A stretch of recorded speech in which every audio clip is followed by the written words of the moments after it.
হ্যাঁ, আমার সাথে কথা চলছে একটা সিনেমা নিয়ে, হয়তো এই বছরই সেটা শুট হতে পারে। ছোট পর্দা ও ওটিটির জনপ্রিয় অভিনেত্রী সাবিলা নূর নানা রকম চরিত্রে অভিনয় করে এরই মধ্যে তিনি প্রিয় হয়ে উঠেছেন দর্শকদের কাছে। নাটক, ওটিটিতে তাকে দেখতে দর্শকদের ভালোই লাগে, তবে ভক্ত দর্শকদের চাওয়া তাকে বড় পর্দায় দেখার।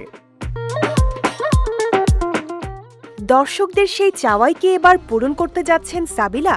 এদিক সেদিক মিলিয়ে তেমনটাই ধারণা করছেন অনেকে।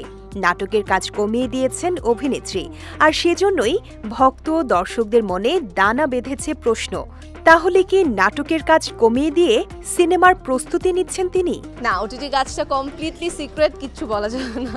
কথা চলছে একটা সিনেমার, দেখা যাক কি হয়। দেশের সংবাদ মাধ্যমের খবর, চলতি বছরই আসছে সাবিলা নূরের নতুন চলচ্চিত্র। সম্প্রতি একটি প্রদর্শনীতে অংশ নিয়েছিলেন এই অভিনেত্রী। সেখানে নিজের চলচ্চিত্র নিয়ে সাবিলা নূর বলেন, নতুন একটি চলচ্চিত্রে দেখা যাবে, শীঘ্রই এর ঘোষণা আসবে। এর আগে কথা বলা যাচ্ছে না। কে কে থাকছেন, কে নির্মাণ করছেন, কে পরিচালনা করছেন, সবই জানা যাবে। মানে একজন আর্টিস্টের তো ফাইনাল এটাই থাকে যে সিনেমায় নিজেকে দেখবে, সো অবশ্যই ভালো কোনো সিনেমার সাথে যুক্ত হওয়ার ইচ্ছা আছে। কি সিনেমা, কোন সিনেমা, কো আর্টিস্টকে, এইসব আসলে যখন ফাইনালি অ্যানাউন্স করা হবে তখন আপনাদের জানাতে।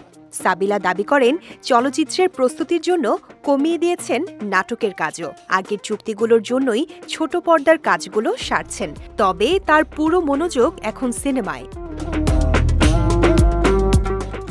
বর্তমান সময়ের চলচ্চিত্র প্রসঙ্গে সাবিলা নূর বলেন, প্রতি ঈদেই ভালো ভালো সিনেমা আসছে। এটি আমাদের শিল্পীদের জন্য খুবই ভালো একটি খবর। আমরাও আসলে ভালো ভালো গল্পে কাজ করার সাহস পাচ্ছি। প্রতি ঈদেই এখন ভালো ভালো সিনেমা আসছে, ভালো ভালো সিনেমা রিলিজ হচ্ছে, সো এটা আমাদের অডিয়েন্সের জন্য, ইনফ্যাক্ট আমাদের আর্টিস্টদের জন্য খুবই ভালো একটা খবর, কারণ আমরাও আসলে এখন ভালো ভালো গল্পে কাজ করার সাহস পাচ্ছি। ইতোমধ্যে বড় পর্দায় বড় কাজে পাওয়া গেছে অভিনেত্রী সাবিলা নূরকে।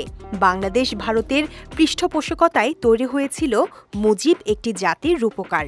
এতে শেখ রেহানার ভূমিকায় অভিনয় করেন সাবিলা নূর।